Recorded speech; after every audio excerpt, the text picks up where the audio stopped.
Please, sir, may I have some more? Who said that? Oliver Twist, that's who. The book I have read is Oliver Twist, written by Charles Dickens. It all started on one winter's night.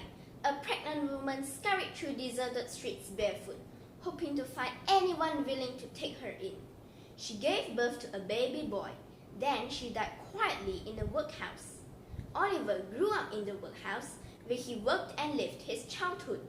Being severely underfed, he pleaded to have some more food, only to be ridiculed. When he turned 9, he was sent to an undertaker to work.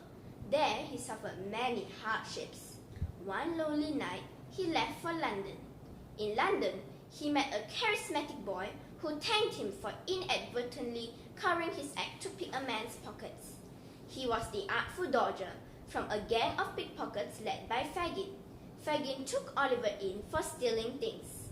One day, the artful dodger stole Mr. Brownlow's handkerchief in front of a bookstore and put the blame on Oliver.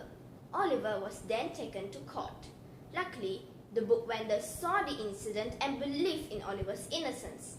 So, Mr. Brownlow took Oliver back with him and adopted him. Meanwhile, at Fagin's hideout, the gang was afraid that Oliver might expose their crimes, so they sent Bill Sikes and Nancy to find Oliver. That very same day, Mr. Brownlow sent Oliver to the bookshop.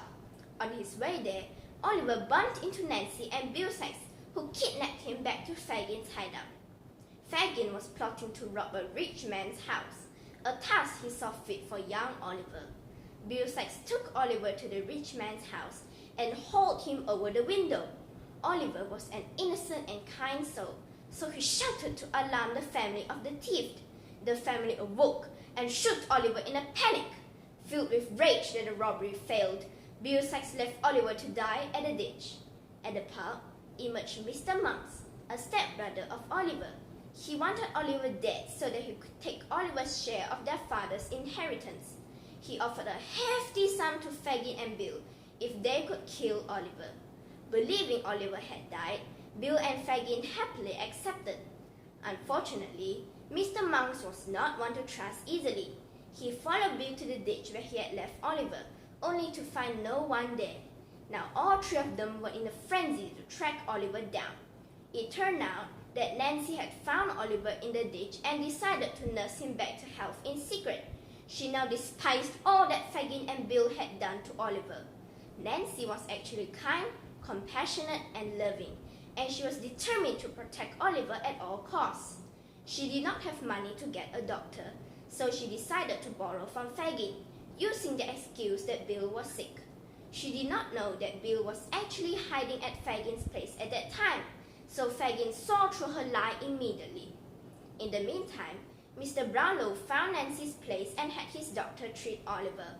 Oliver regained consciousness and told Mr. Brownlow everything about Fagin and Bill. They set off at once to save Nancy, who had gone to Fagin's place.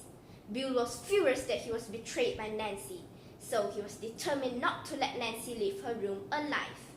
When Mr. Brownlow and Oliver arrived at Fagin's hideout, they discovered Nancy was dead. Oliver was heartbroken. News of Bill's evil deeds soon reached the townfolk's ears. Now everyone was searching for him. Mr. Brownlow and Oliver found Bill and gave chase.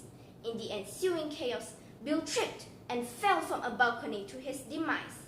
In the end, Fagin was sentenced to gallows, and that was the end for the gang of pickpockets. Oliver returned to Mr. Brownlow, who adopted him officially. The end.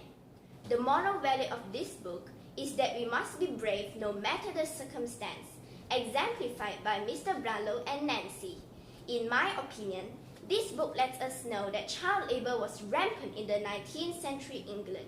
Children were forced to work under bad conditions, but it was accepted by the society then. How glad am I that I don't live in those times, while I, in this 21st century, can get an education and enough on my plate. Thank you.